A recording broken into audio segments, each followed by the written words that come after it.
Et d'abord, je tiens à remercier Daniel d'avoir organisé cette soirée, de la même manière que je remercie les participants à cette soirée. Et j'imagine que chaque personne veut dédier le cours, je le ferai moi-même pour la réfoua chez les mains de Imri Ben Chen Ben Nadav et pour les Ilui Nishmat Zari Bataïcha. Chacun peut rajouter des noms pour la santé, pour le souvenir, la mémoire, la Pour les personnes qui réussite. sont arrivées après, on a mentionné déjà tous les noms hein, au Très début. bien, Hein. Hein, très voilà. bien.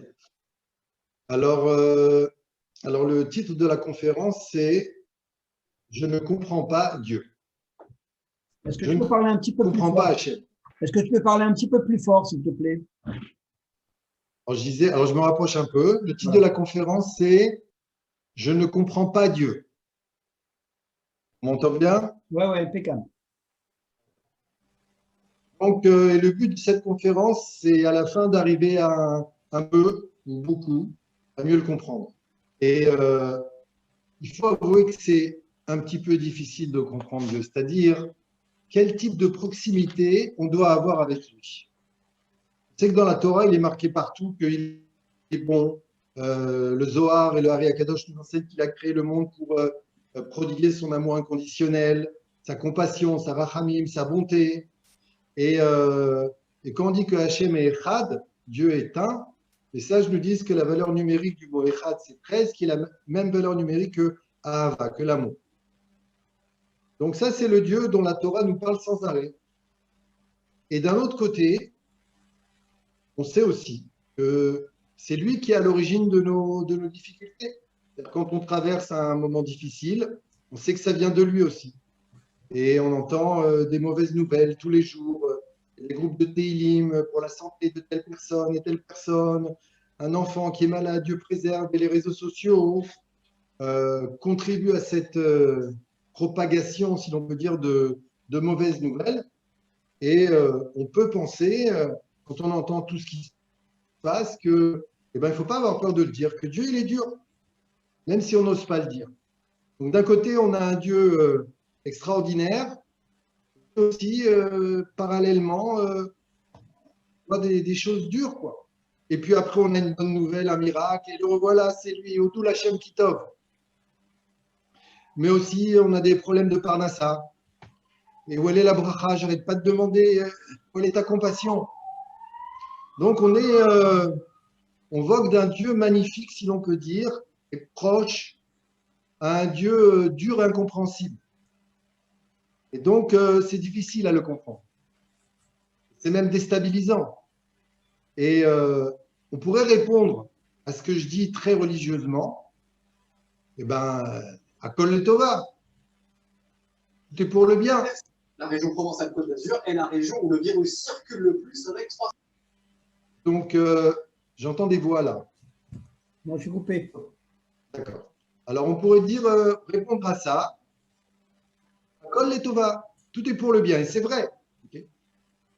Mais pour dire à Kol Tova, à Kol Tova, il soit honnête. Il faut avoir un certain niveau d'émouna, un certain niveau de foi pour le dire.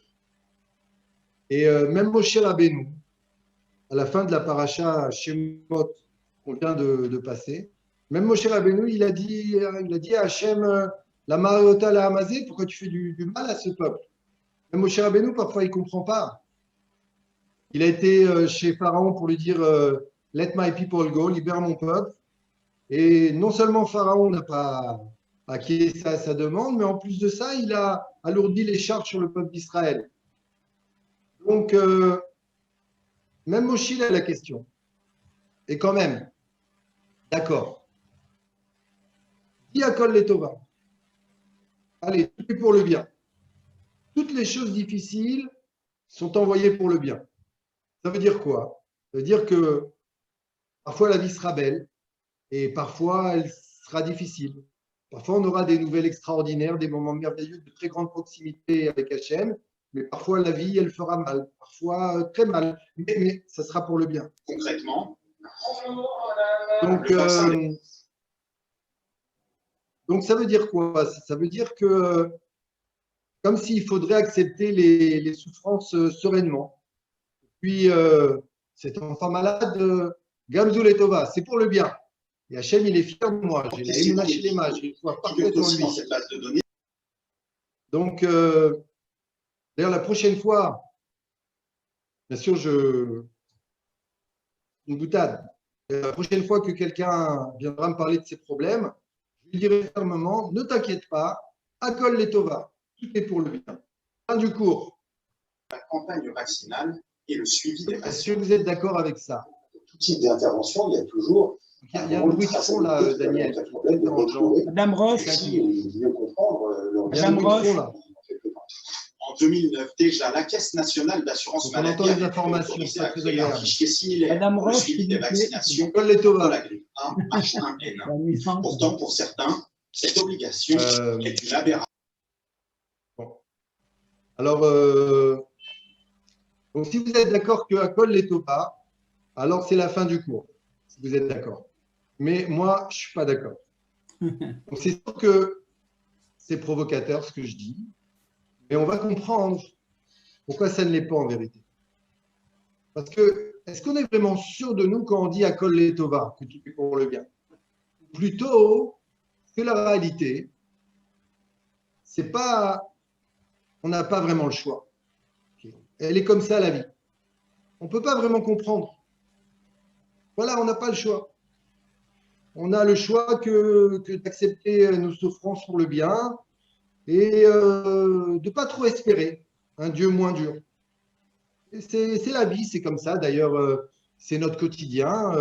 Voilà, on passe de bonnes nouvelles à mauvaises nouvelles. Des fois, on voit des gens qui passent des moments assez difficiles et parfois ça peut être nous et des fois des situations compliquées qui perdurent et pourtant on a beau appeler Hachem et on ne voit pas de changement et voilà, on est dans cette sorte de flou artistique dans lequel il est dur de savoir comment je vais gérer ma relation avec lui. Si je pouvais donner un exemple, ça ressemblerait à quelqu'un avec qui on a une relation et des fois il est très proche, très doux, très compréhensif et tout d'un coup il devient lointain, rabaissant, difficile. Donc, on ne peut pas vraiment dire ça sur Dieu, bien sûr, mais on peut ressentir la même chose dans notre relation avec lui. Alors, il faut savoir une chose, c'est que cette croyance-là consistera à dire, il faut accepter, voilà, nos souffrances, elles sont pour le bien et la vie, elle est comme ça et on ne peut pas trop changer ça. Il faut savoir que cette croyance-là est le résultat direct de l'exil. Une croyance mensongère. C'est le résultat de l'exil. Et elle nous fait mal, cette croyance, parce qu'elle nous empêche de nous approcher d'Hachem. Et on va se poser la question, c'est est-ce que nous vraiment on accepte que ce soit comme ça au fond de nous-mêmes? Est-ce qu'il n'y a pas peut-être une petite révolte intérieure qu'on n'ose pas exprimer? Est-ce qu'on veut vraiment que ça soit ça? La vie, c'est des difficultés. On est capable de dire vraiment, bon, puisque c'est Dieu qui a envoyé le problème, on accepte sans broncher. Pas vraiment. On essaye quand même, on continue à essayer de changer les xérotes, les décrets rigoureux. Les décrets rigoureux, ça s'appelle dans le langage de la Torah la midat hadin, la stricte justice. Et elle s'exprime de manière stricte et compliquée et elle est à l'origine de nos difficultés. Et malgré tout, on continue à espérer une autre midah, un autre type de relation avec Dieu qui s'appelle midat harachamim, qui s'appelle la compassion. C'est-à-dire que même si je mérite quelque chose de négatif, Hachem, avec ta compassion, tu vas pardonner. Même si je ne mérite pas de recevoir quelque chose, je te demande, à cause de mes actions, Hachem, avec ta compassion, tu vas quand même pouvoir me le donner. Donc, on continue à espérer.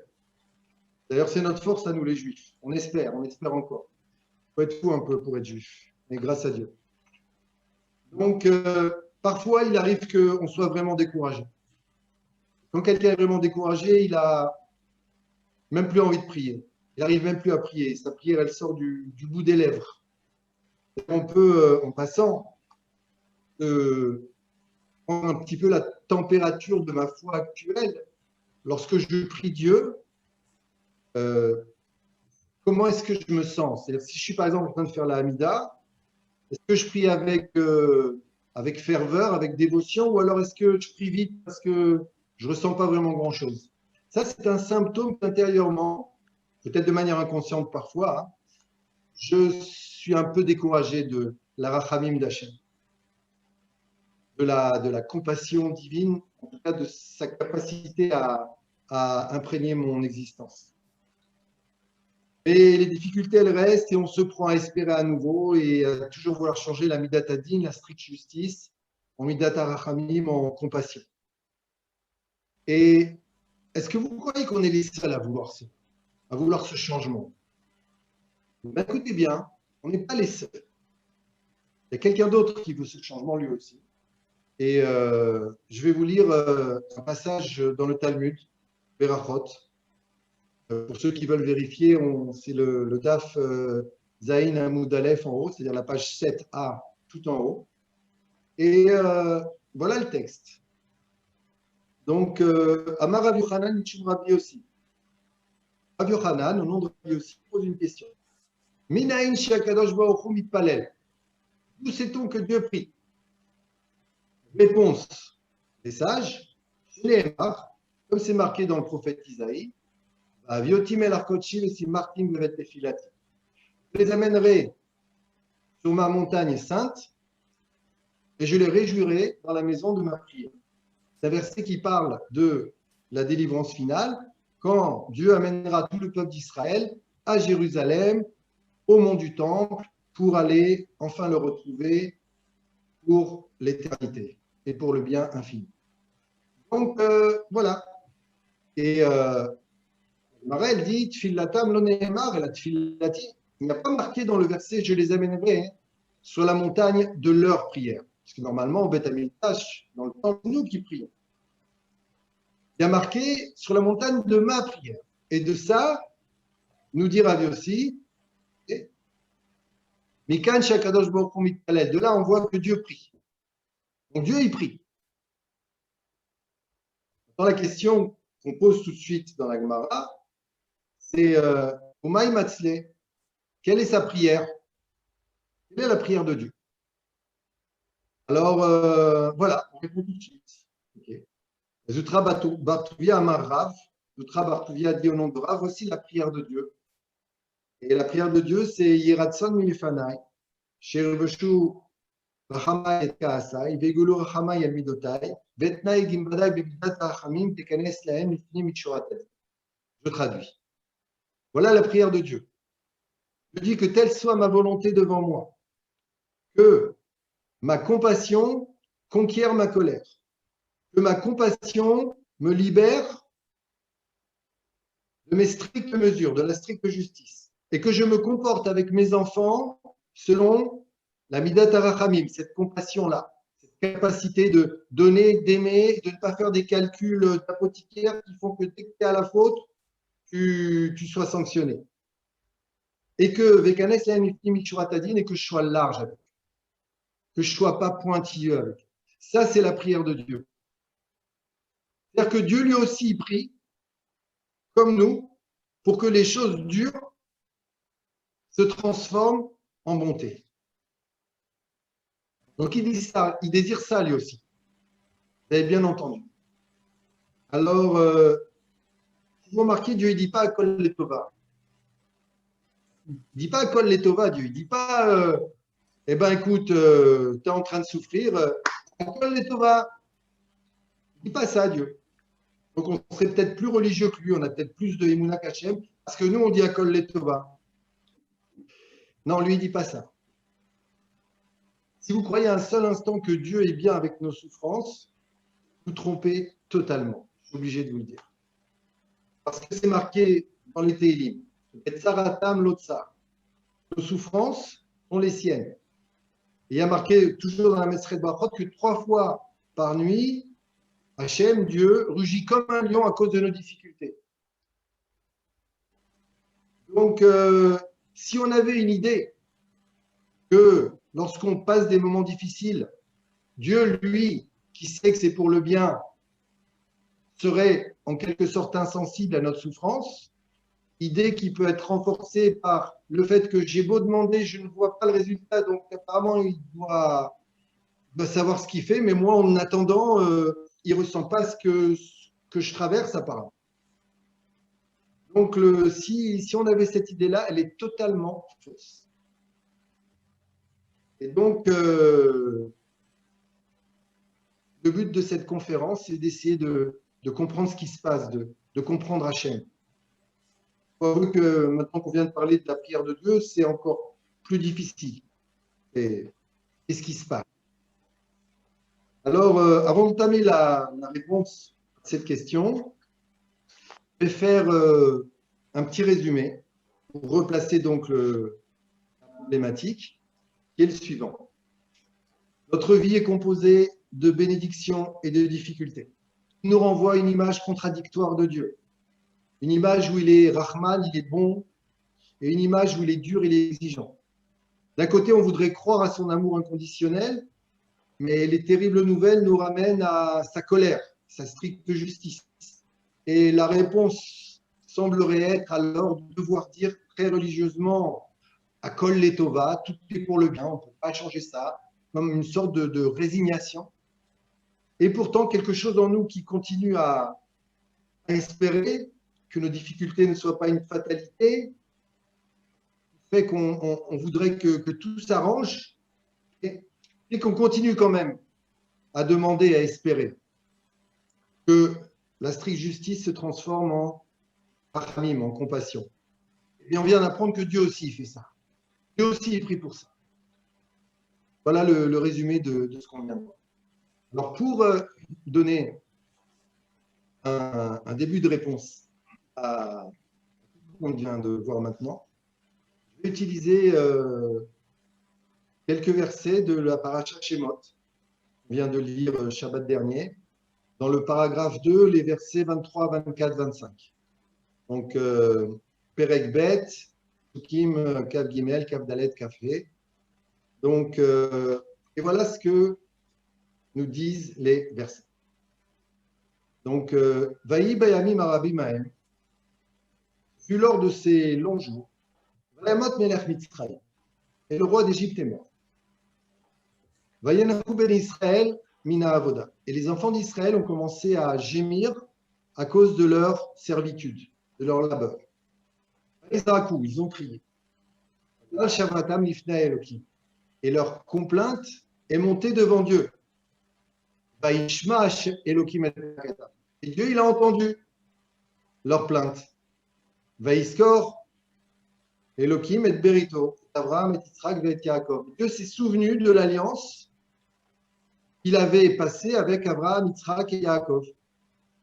Vayar Elohim et béni Israël, Vayeda Elohim. Et Dieu a vu les enfants d'Israël et Dieu a su. Il a su ce qui se passait. Voilà. Donc, si on prend au sérieux ce qui vient d'être dit, c'est absolument incroyable. Donc, le roi d'Égypte est mort. On crie vers Dieu. Dieu entend nos prières. Pourquoi il ne les entendait pas avant? Et Dieu se souvient de son alliance avec Abraham, Yitzhak et Yaakov. Pourquoi il avait oublié? Et donc, il a entendu. Il se souvient. Bayar, et il a vu nos souffrances. Bayeda, et cette fois-ci, il a su. Voilà. Fin du chapitre 2. Début du chapitre 3, Dieu va voir Moshe Rabbeinu, Moïse, et lui dit, j'ai entendu les complaintes des enfants d'Israël, tu vas aller les libérer. Donc, confirmation de ce qui vient de se passer. Donc là, qu'est-ce qui se passe? Est-ce qu'on peut imaginer que Dieu n'ait pas entendu? Que finalement, il entende, qu'il se souvienne et qu'il aille voir et qu'il comprenne, maintenant il sache ce qui s'est passé. Comment est-ce qu'on peut comprendre ça?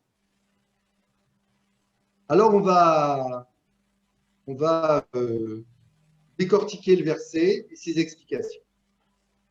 Donc, les versets commencent en disant que ce fut lors de ces nombreux jours.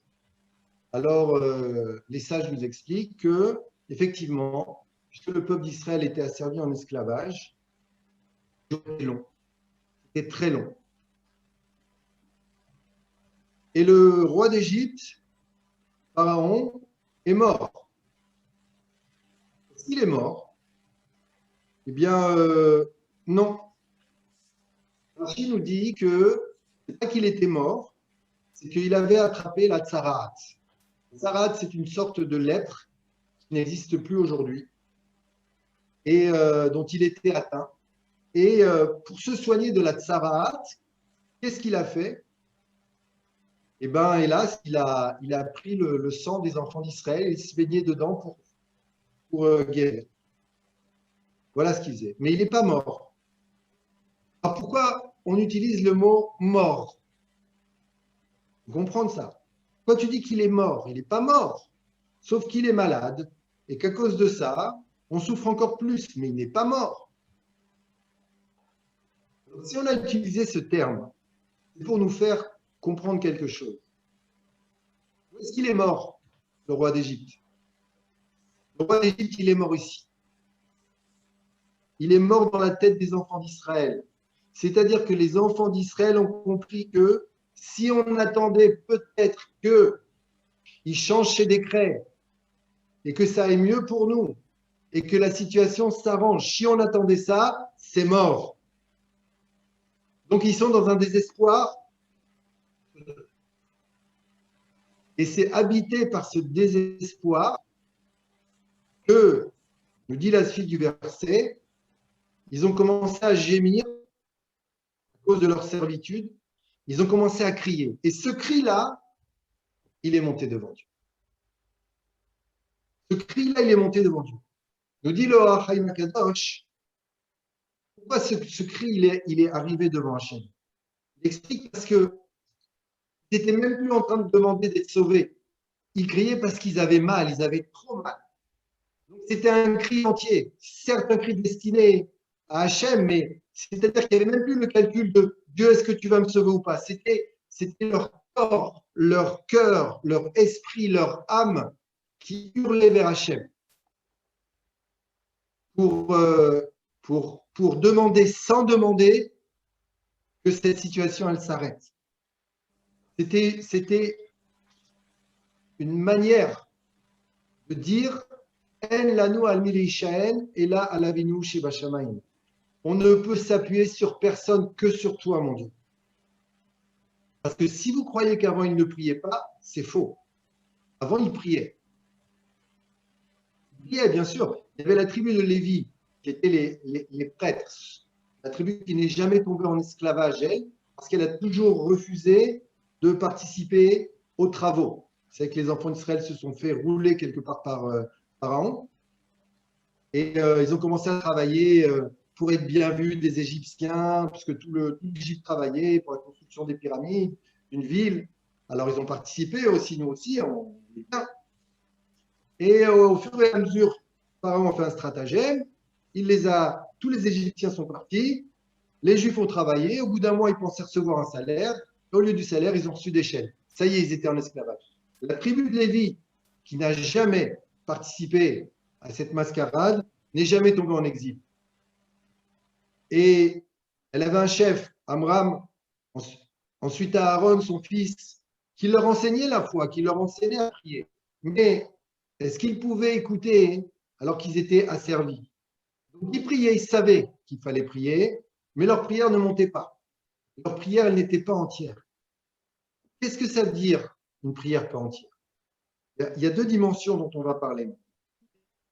Donc, on a déjà dit une dimension, la dimension de il n'y a plus d'espoir que ça change à l'extérieur. Donc là, je souffre tellement, j'appelle Hachem de toutes mes forces. Ça veut dire, tant que je donne à quelqu'un d'autre que Dieu à une conjoncture, à un être humain, à comment dire, à un produit qui a l'air super et que je vais développer, qui va me ramener plein d'argent, à une opportunité, à quelqu'un d'autre,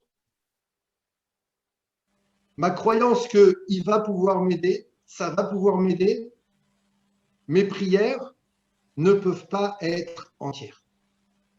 Je vous donne un exemple. On peut prier pour la Parnassa.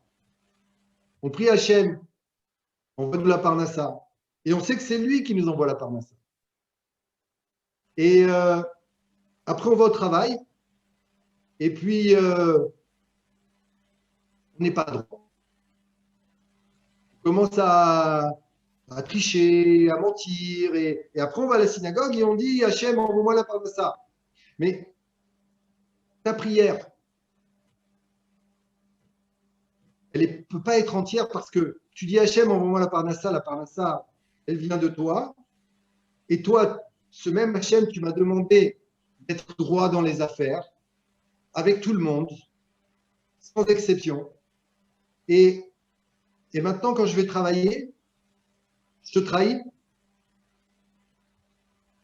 Ça veut dire quoi finalement? Si par exemple, j'ai un magasin, et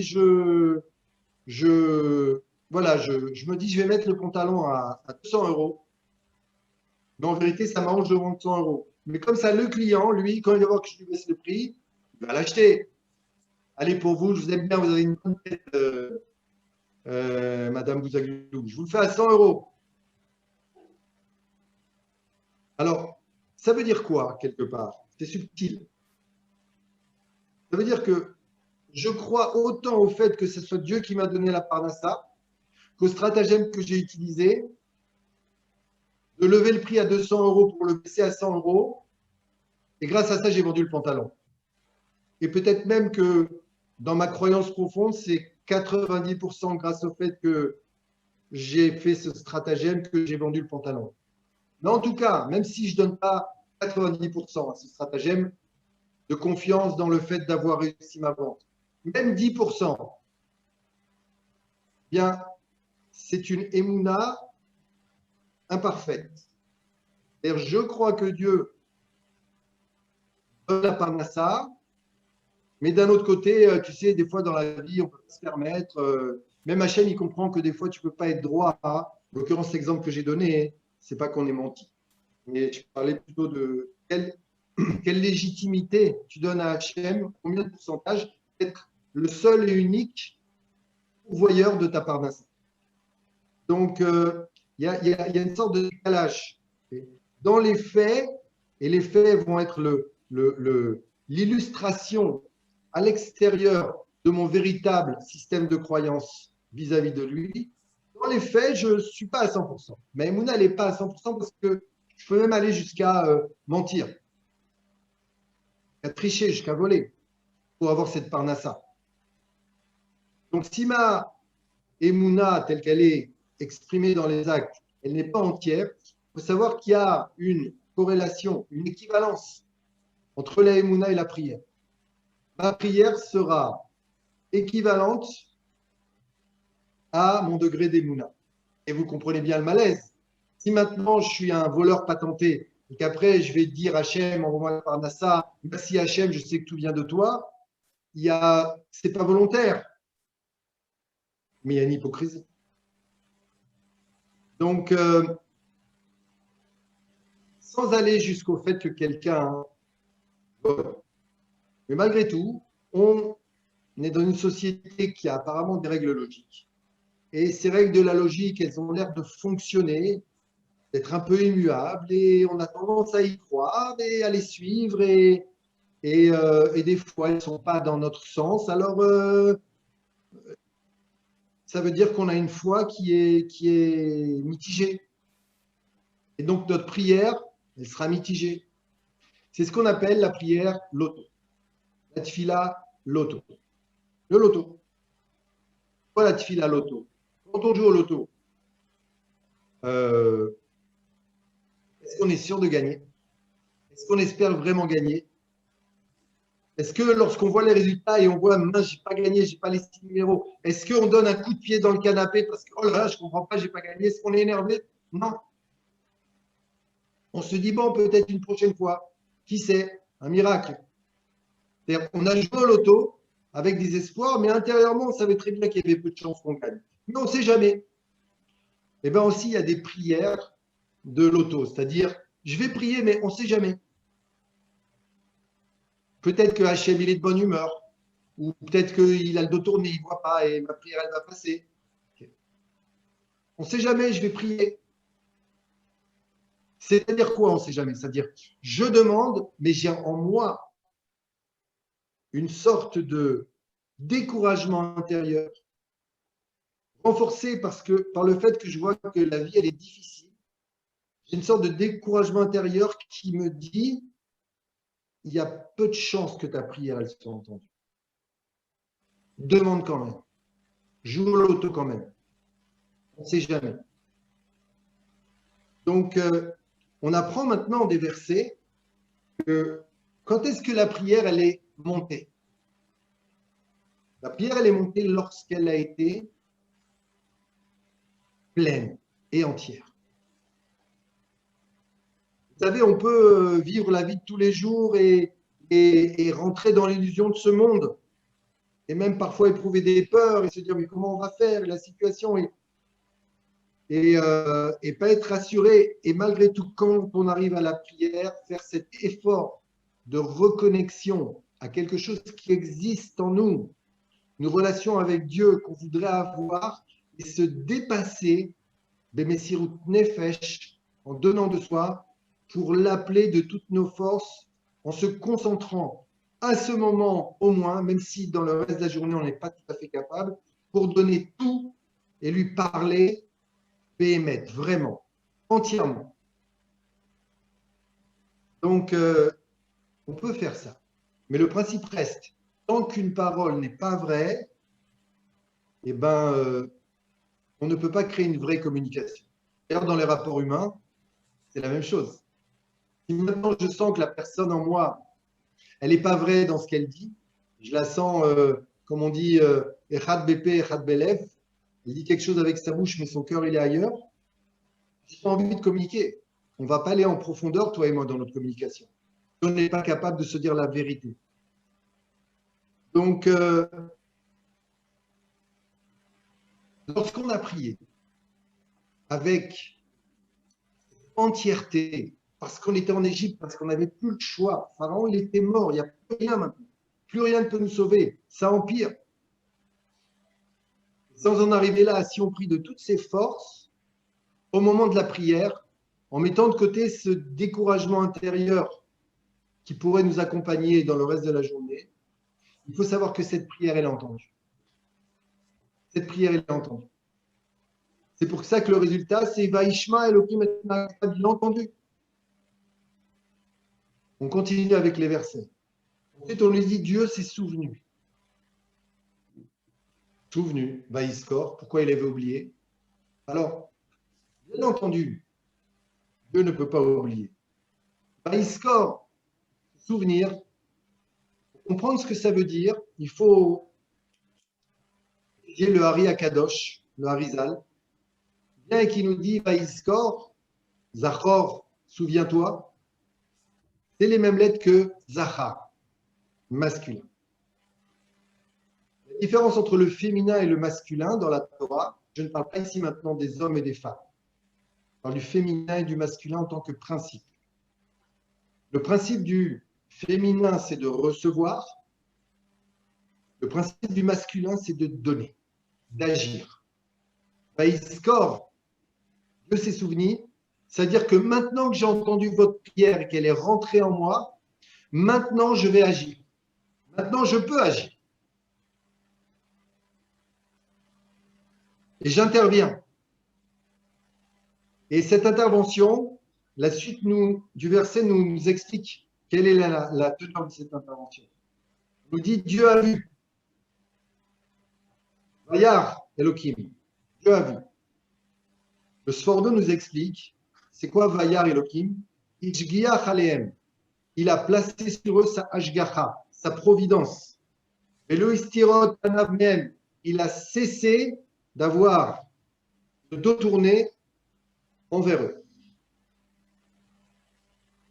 Les yeux de Dieu, Dieu a vu, les yeux de Dieu sont appelés dans la Torah la Hashgacha, la providence divine. Qu'est-ce que c'est que la Hashgacha? C'est une relation entre Dieu et moi qui n'est plus basée sur les lois de la nature, les lois de la logique, la stricte justice qui te dit si tu as fait ça, tu auras ça. La Hashgacha, c'est une protection où Dieu intervient pour nous protéger. Il nous entoure constamment. Et vous comprenez que là, on parle de la Midat HaChamim, de la possibilité d'exprimer cette compassion. Donc, les yeux de Dieu, Dieu a vu, il a décidé d'agir. Donc, première chose, il nous a entourés, il nous a protégés. Et cette protection-là, elle nous a permis de ne plus rien avoir à craindre des Égyptiens. Donc, c'est quoi cette protection? Eh bien, on l'a vu, le miracle. Maintenant, vous restez chez vous, laissez-moi faire. 10 plaies sur les Égyptiens. Allez, vous sortez maintenant. Ouverture de la mer Rouge. Donc, la Hashgacha d'Hachem lui a permis de nous voir, et Dieu a su. Qu'est-ce que ça veut dire Dieu a su? Le dit Rashi, Natan Alehem Lev, il leur a donné, il a placé sur eux son cœur. Le cœur, ça veut dire quoi? Ça veut dire qu'il a pu les aimer. Il a quoi? Il a pu les aimer. Quand on parle d'amour pour la première fois dans la Torah, c'est en parlant de Adam et Chava, Adam et Ève. Et le verset nous dit Ve'adam yada et Chava ishto. Le même verbe que notre verset, Vayeda, Dieu a su. Dieu a connu. Si on nous dit et Adam a connu sa femme Ève, ça veut dire quoi connaître? Connaître, ça veut dire avoir un rapprochement intime, une relation. Cette relation, telle qu'elle a été créée par Hachem, est l'expression la plus intense de l'amour qui réunit deux êtres. C'est ça l'expression de cette relation. C'est la concrétisation d'un lien où il y a une vraie communication, d'un lien où on est proche l'un de l'autre. Et c'est une concrétisation, c'est le résultat de ça. Et ça s'appelle l'amour. Donc quand on dit Vayeda, Dieu a su, c'est-à-dire que maintenant il a pu nous prouver à quel point il nous aimait gratuitement. Je n'ai pas besoin maintenant que vous fassiez quoi que ce soit, parce que je comprends où vous êtes. Je sais ce que vous traversez. Et je vais venir, d'ailleurs les sages nous disent, je vais venir vous délivrer gratuitement. Les sages nous disent, il n'y avait pas assez de mérite pour sortir d'Égypte. Si ce n'était la rachamim d'Hachem, la compassion d'Hachem, et si on en était resté à la stricte justice, on n'aurait pas été sauvé. On n'aurait pas mérité d'être sauvé. Sauf que là, on est dans une autre configuration. Et là, Hachem peut nous prodiguer son amour inconditionnel.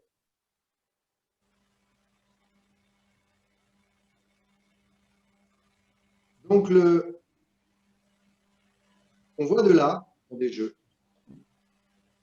je récupère mes notes. J'ai fait une shakshuka, qu'on appelle chez nous. Okay.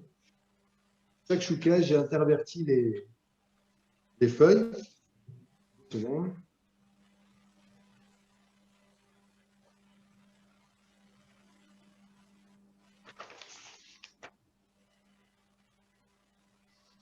Bon, c'est pas grave.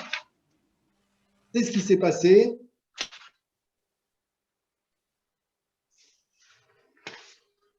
C'est ce qui s'est passé. J'ai oublié la suite du cours chez moi. Mais ça va aller. Donc, qu'est-ce qui se passe maintenant? Finalement, ça dépendait de qui que l'Hashgacha vienne.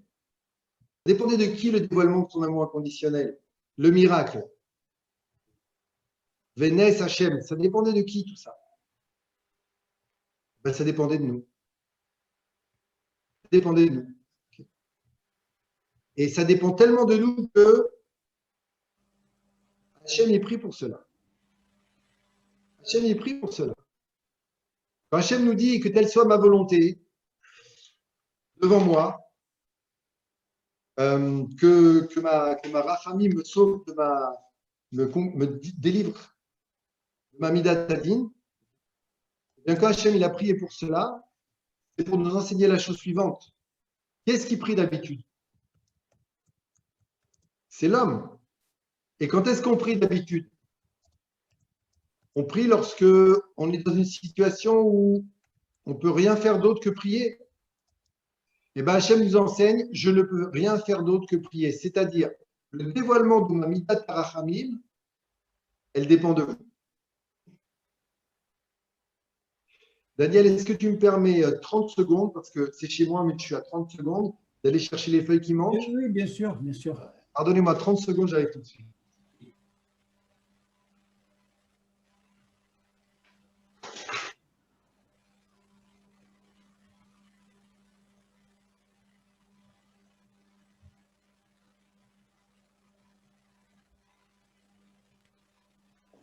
Monsieur Zécry?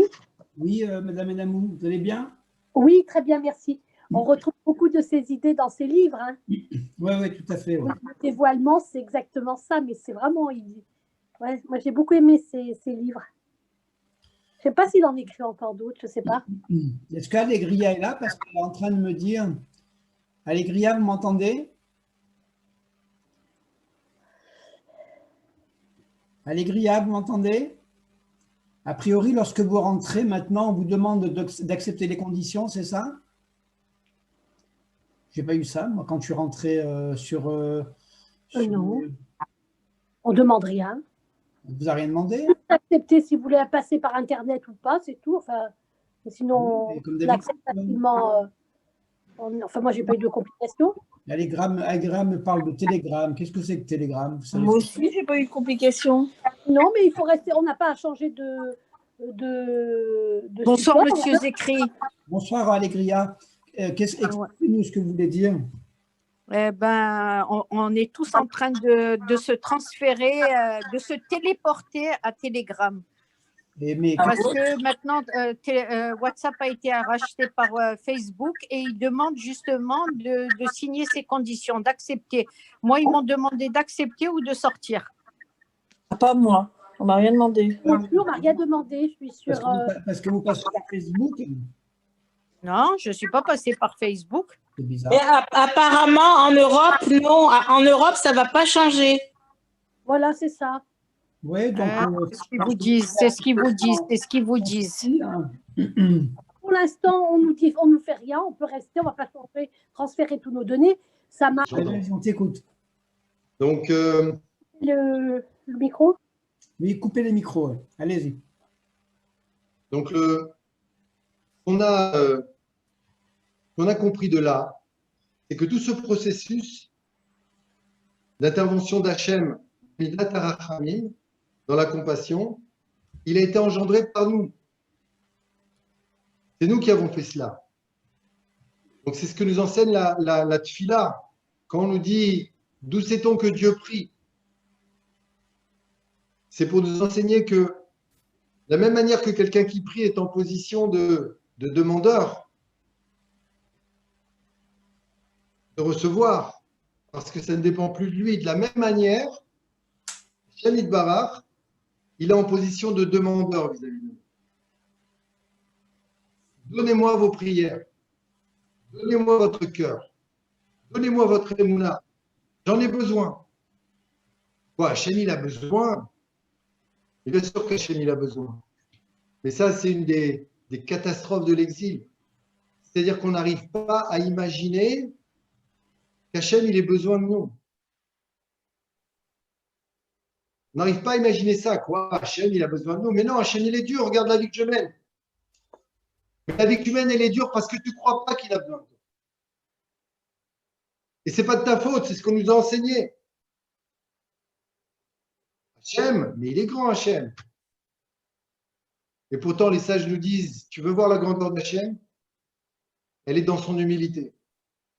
La grandeur d'Hachem, c'est son humilité, ça veut dire qu'il a créé un monde dans lequel il a remis entre nos mains, il a placé dans nos mains la responsabilité de son existence, c'est-à-dire quel type de relation on va avoir ensemble. Ça dépend de vous. Et je vous en supplie, je prie pour ça.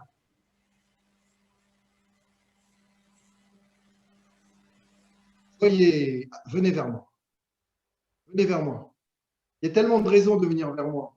L'air que vous respirez, toutes ces bonnes choses, c'est déjà des clins d'œil. C'est vrai que nous, on est en train de servir Hachem, mais bien sûr, on sert Hachem. Et qui sert l'autre plus? Hachem, il est constamment en train de s'occuper de tout un chacun. L'air que vous respirez, au moment même où vous m'écoutez, vos oreilles fonctionnent, mais pas seulement vos oreilles, tout le corps, toutes ces fonctions physiologiques, il y en a des milliers sont en train de fonctionner. Qui fait ça? C'est Hachem. Il est sans arrêt là, mais il n'aura de place que celle que nous lui donnerons. Il n'aura de comportement envers nous que celui dans lequel nous croyons. Et ça dépend de nous. Ça dépend de nous. Sauf que l'exil, lui,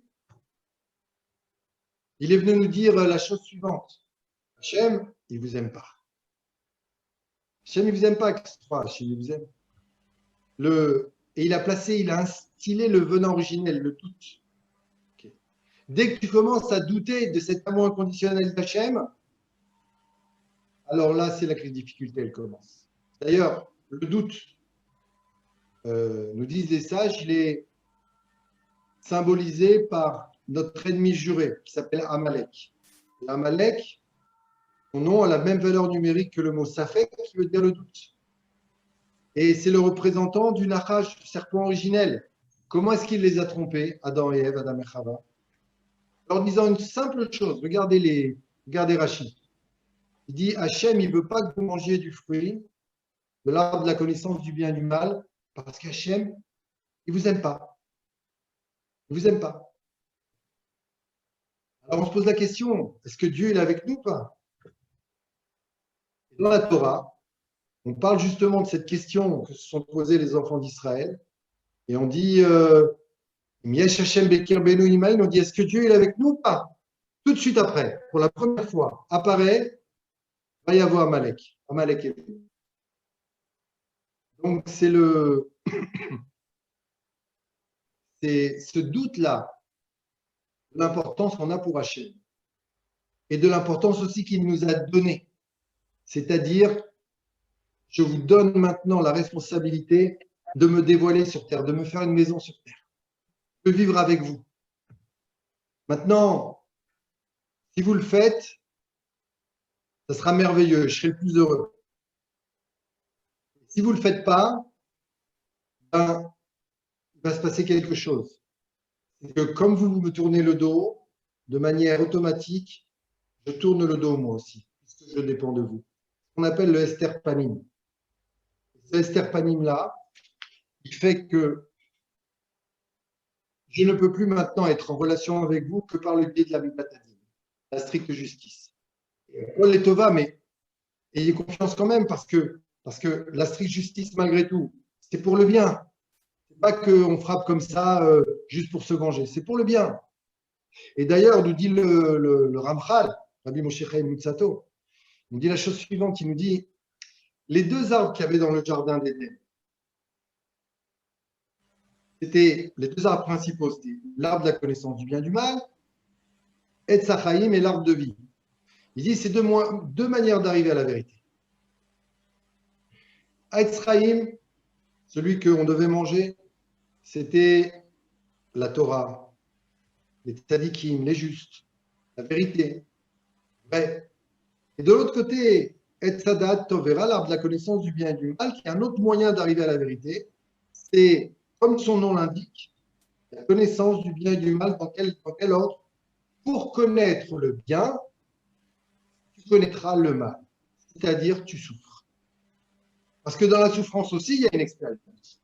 De la souffrance, on peut comprendre des choses. Mais Hachem a dit, ne mange pas de ce fruit-là. Je suis obligé de créer cela, c'est-à-dire le choix, parce que si tu n'as pas le choix, tu n'existes pas. Si tu n'existes pas, l'histoire ne veut rien dire. Pour moi, tu as dit, tu es important. C'est tellement important que j'ai placé dans tes mains la responsabilité de mon existence. Que si tu n'es pas à la hauteur, Shrinta Begaluta, nous disait sage, ma présence sera en exil. Quand ma présence est en exil, alors pour apprendre le bien, puisque tu as écarté ma compassion, il va rester une chose qui fait tenir le monde, qui s'appelle la stricte justice. Et ce sera pour le bien. Mais ce bien, il fait mal. Et quand tu auras mal, j'ai mal. Vous savez, les sages, quand ils nous parlent de la souffrance d'Hachem, dans la Maseret Berachot et dans d'autres endroits, c'est pas une image, c'est pas une histoire. On a oublié ça. Si on savait à quel point on est important pour Hachem, il le doit, on sortirait maintenant. Chacun de nous là, on sortirait hurler d'amour, rugir d'amour pour lui. Donc, quelque part, pour réhabiliter Hachem. C'est ce qu'il attend. Parce que sinon, on peut tomber dans cette erreur terrible de croire qu'il est dur et c'est comme ça et à Kol et Tova et c'est bien. On comprendra plus tard, c'est pas grave. Cette erreur-là, elle est compliquée parce que imaginez que cette personne, non, mais il ne m'aime pas autant que ça. Non, il ne m'aime pas. Quand vous aimez un enfant qui ne vous comprend pas, qui pense que vous ne l'aimez pas, ça fait plaisir, autant que moi que non. Eh bien, sans le savoir, c'est ce qu'on fait à Hachem en pensant qu'il est Dieu. Donc, la présence d'Hachem, elle dépend de nous. Et je vous le prouve maintenant. Je vous ai cité la prière de Dieu. Que Dieu est pris pour être avec nous, Bemidat Rachamim, et pas Bemidat Adin. Et le texte, il continue. Juste après, on nous raconte l'histoire de Rabbi Ishmael ben Elisha, le Kohen Gadol, le grand prêtre. Celui qui rentrait à Kippour, dans le Saint des Saints, le Kodesh Kodashim, pour parler directement à Hachem, une fois dans l'année. Et il nous raconte là-bas, c'est la suite du texte. Okay. Une fois, il est rentré à Kippour, dans le Kodesh Kodashim, il a vu une vision de Dieu. J'ai Amarli et Dieu m'a dit, Ishmael béni, Barecheni. Ishmael mon fils, bénis-moi. Vous entendez bien. Bénis-moi. Hachem demande à l'homme de le bénir. Martilo, je lui ai dit, dit Rabbi Ishmael, Yaratsan milefanecha. Sher beshu achamecha et kaasecha. Vegulo achamecha al midotecha. Vetitag imbadecha bemidat achamim vetachnis otam vetachnis lahem lifnim mishuratadi. Il lui a fait exactement la même prière que Dieu. Au lieu que ce soit Dieu qui dise que telle soit ma volonté devant moi, que ma compassion me libère et conquiert ma colère, il a dit que telle soit la volonté Hachem devant toi, que ta compassion conquiert ta colère, qu'elle te libère de tes strictes mesures et que tu te comportes avec les enfants d'Israël selon la compassion et que tu sois large avec. Ça, c'est la prière, la bénédiction de Ishmael ben Elisha, Rabbi Ishmael ben Elisha, à Dieu. Et Dieu, il a acquiescé, oui, c'est ça. Et tout de suite après, on nous dit une sorte de conclusion, un enseignement par rapport à ce qu'on vient d'entendre sur la prière de Dieu et la bénédiction qu'il demande à Rabbi Ishmael ben Elisha. On dit sur cette bénédiction, okay, et là, tu dois apprendre qu'il ne faut pas prendre à la légère, la bénédiction d'un homme ordinaire. Ça veut dire que par rapport à Dieu, c'est vrai, on est pas très grand par rapport à lui. Et pourtant, on peut le bénir. Ça veut dire quoi le bénir? Bénir chez nous, ça veut dire concrétiser. Je ne vais pas m'étendre sur cette explication, en tant que telle, elle est importante, mais simplement vous dire qu'elle est enseignée ainsi par la Torah, parce qu'on voit que la bénédiction passe par le fait de mettre la main sur la tête quand on bénit. Ça veut dire que ce qui est encore au niveau de la tête, du potentiel, tout le potentiel, le bon potentiel que tu as en toi, mon fils, ma fille, eh bien, je te bénis, je souhaite qu'il se concrétise et qu'il rentre dans le monde de l'action, qu'il se développe, qu'il se dévoile, que tu fasses ce que tu as en toi. C'est pour ça qu'on met la main, qui représente le monde de l'action, sur la tête, qui représente le monde de l'idée, du potentiel. Une bénédiction, c'est une concrétisation. Donc Hachem nous demande, si l'on peut dire, de le concrétiser sur terre. Mais concrétiser quoi? Il est partout. Non, concrétiser un comportement, une relation qu'il désire avoir entre nous et qui ne dépend que de nous, qui s'appelle la Midat HaRachamim, la compassion, et qui est représentée chez les sages par Ahavat Chinam, l'amour final. L'amour gratuit. Okay. Et il faut savoir aujourd'hui, nous dit Rabbi Nachman de Breslev, que la Rachamim, elle est déjà là. Il y a eu des époques dans le passé, elle n'était pas encore descendue comme elle est descendue aujourd'hui. Elle est là, elle est partout. C'est le temps messianique. Elle est partout. Sauf qu'on ne la voit pas encore parce que la mentalité d'exil, elle est encore en nous. Elle nous fait douter de cet amour inconditionnel d'Hachem. Comme on a compris, on est dans une sorte de cercle vicieux. Je doute, donc je m'éloigne de son amour inconditionnel et je l'éloigne de moi, si l'on peut dire.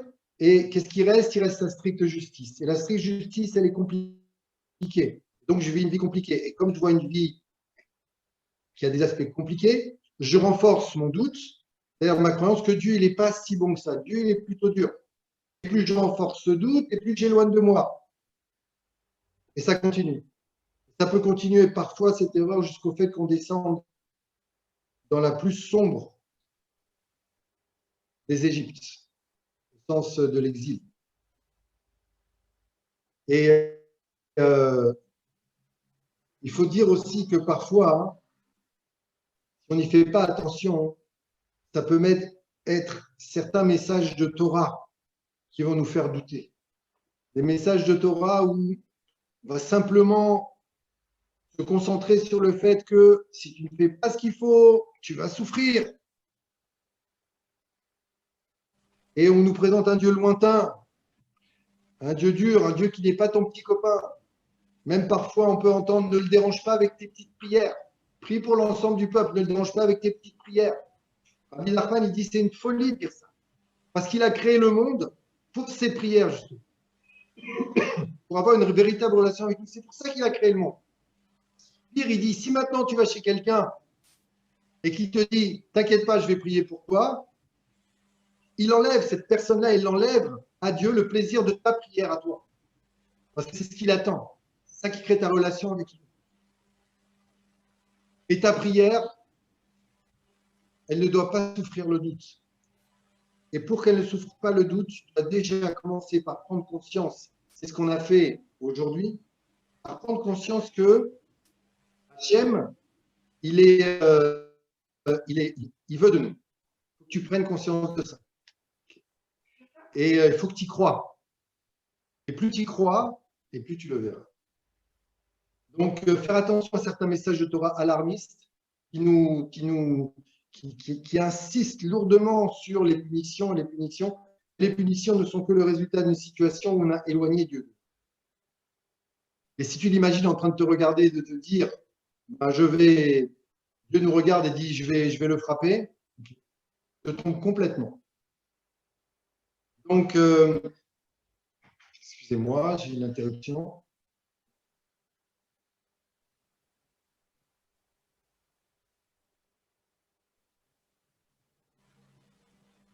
Donc, excusez-moi.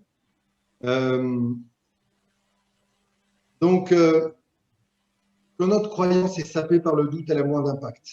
Or, nous, on dit Anima Amin, je crois d'une foi parfaite dans le Mashiach. C'est quoi cette foi parfaite? Ben, ce n'est pas ce qu'on pensait à Kol et Tova. Ce n'est pas de dire tout est pour le bien. Que le summum de la foi, ce serait de dire tout ce qui fait Hachem, c'est pour le bien. Non, ce n'est pas ça. Même Hachem, il ne le dit pas. Cette foi parfaite, c'est la foi dans la Ahavat Chinam, l'amour inconditionnel d'Hachem.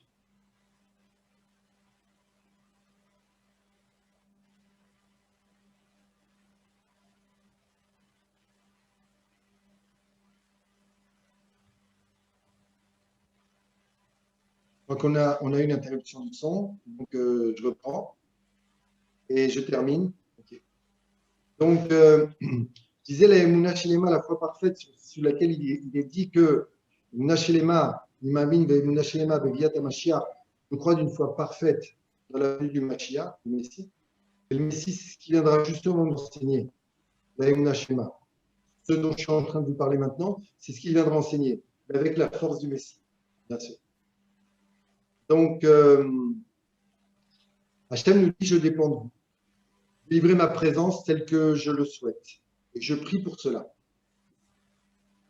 C'est pour ça que Rabbi Nachman nous demande de tous les jours prendre un moment, parler à Dieu, rétablir le contact, lui dire ce qu'on ressent, même lui dire, je me sens loin de toi, je n'arrive pas à te comprendre.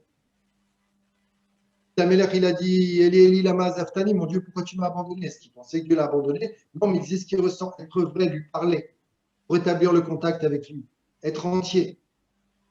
Et Rabbi Nachman aussi, on comprend maintenant, En shum yehush ba'olam klal, il n'y a pas de désespoir dans le monde. Sur lesquels c'est interdit de se décourager, Dieu préserve. Donc, c'est ce que je voulais partager avec vous, donc vous dire que on peut mieux comprendre Hachem si on se connecte à tout ce que les sages nous dévoilent sur qui est Hachem Béhémet. On peut mieux le comprendre et là on mérite le miracle. Bénes Hachem. Bénes Hachem, Amen. Merci beaucoup, Eliaou. C'était un cours excellent. S'il y a quelques questions, on peut passer à quelques questions, mesdames, mais on ne va pas trop tarder parce que on ne va pas prendre trop de temps à Rav Eliaou. Si vous voulez vous exprimer, mesdames, maintenant, c'est le moment ou jamais. Il n'y a pas de questions, ok. Eliaou, je te remercie beaucoup pour ce cours qui était extraordinaire, qui nous a donné beaucoup de chaleur, beaucoup de foi. Et c'est vraiment très, très important d'entendre ce genre de discours qu'on n'a pas tellement l'occasion d'entendre, malheureusement. Je te remercie beaucoup. J'ai enregistré le cours, je le posterai sur YouTube, Bezrat Hachem. Je t'en ferai une copie. Mesdames, merci beaucoup d'avoir assisté au cours. Je vous dis à la semaine prochaine, Bezrat Hachem. Merci infiniment. Merci, Rav. Merci. Merci. Merci beaucoup. Beaucoup. Bye.